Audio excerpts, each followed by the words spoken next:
Hai guys, balik lagi sama aku Natalia. So, di diary Natalia today, I'm going to share with you guys about the art of polarity. Jadi, beberapa waktu lalu aku belajar tentang ini kayak lihat-lihat konten gitu, dan aku browsing lebih dalam apa itu sih the art of polarity. Akhirnya aku juga make konten, aku nulis di Substack tentang ini, dan ini aku barusan nge-read konten yang pernah aku tulis itu, dan aku mau share tentang itu.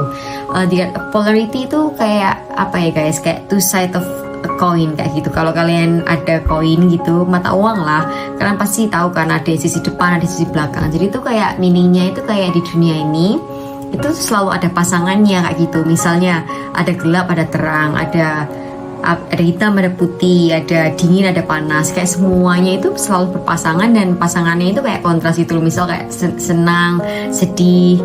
Ya kayak kalian pernah ngerasa kalian tuh mencintai atau dicintai, kayak mencintai, di opposite-nya kayak you feel love atau you feel unloved kayak gitu, dan those kind of things. Dan yang di sini yang kita mau belajar tentang the art of polarity itu adalah sometimes kita tuh cenderung mau mengalami yang baik, kayak atau kita tuh mikir kalau kita tuh harus pilih salah satunya. Kita tuh lebih baik milih yang misal seneng tapi nggak mau yang susah kayak gitu. Kita tuh cenderung mau milih yang baik. Nah, di the art of polarity ini ngajarin kita bahwa sebenarnya kita tuh harus belajar untuk mengembrace atau memeluk keduanya kayak gitu. Karena apa guys? Kalau kalian karena gini, kalian bisa tahu apa itu terang kalau kalian merasakan gelap. Kalau gelap itu nggak ada di dunia ini, gimana kalian tahu kalau itu adalah terang? Kalian nggak akan pernah tahu terang itu apa kalau nggak ada gelap kan. Jadi sebenarnya the opposite side, kebalikannya hal itu tuh harus ada. Kalian nggak akan pernah tahu yang namanya good days kalau kalian nggak pernah ngalamin bad days kan. Jadi bad days itu harus ada supaya ketika kalian ngalami good days, kalian tuh bisa bilang, oh ternyata good days itu rasanya kayak gini.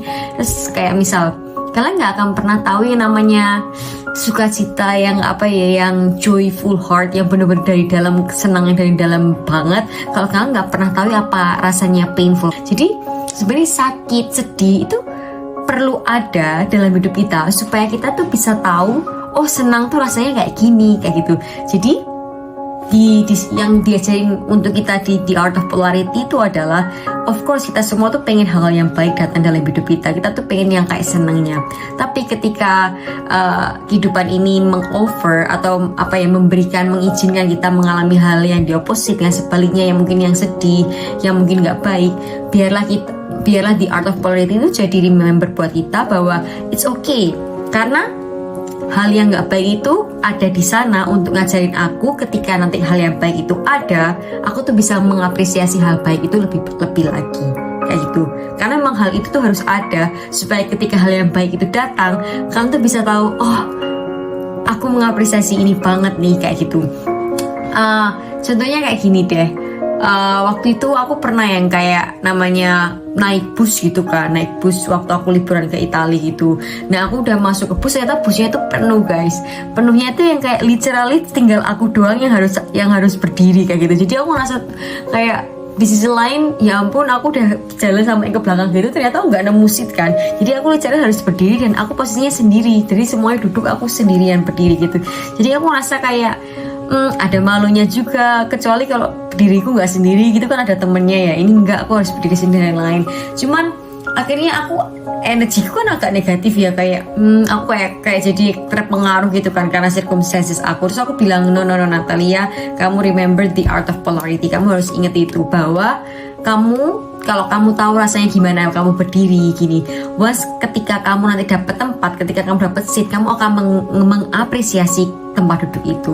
Jadi aku kayak bawa energi aku, ngingetin aku ke the art of polarity, bahwa the opposite is not always bad. The opposite has to be there. Itu nggak selamanya buruk, dan yang the opposite, kebalikannya itu harus ada di sana supaya nanti yang kebalikannya itu ada, kalian bisa lebih mengapresiasi itu.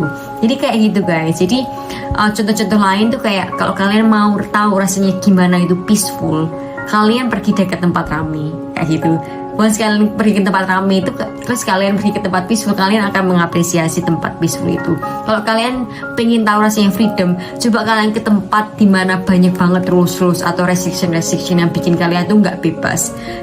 Ketika kalian nanti ngalami freedom, kalian bisa ternyata ini tuh rasanya freedom. Jadi poin dari aku adalah let's embrace every things that is happening in our life. Kayak apapun yang terjadi di kehidupan kita ini, mari kita kayak belajar untuk memeluknya, kayak belajar untuk duduk di dua kontras ini. Karena ketika kita bisa duduk di dua kontras ini, nanti kita bisa mengalami yang rasanya kepenuhan, nggak cuma happiness, tapi kalian bisa mengalami yang rasanya penuh karena kalian pernah mengalami di kedua sisi tersebut.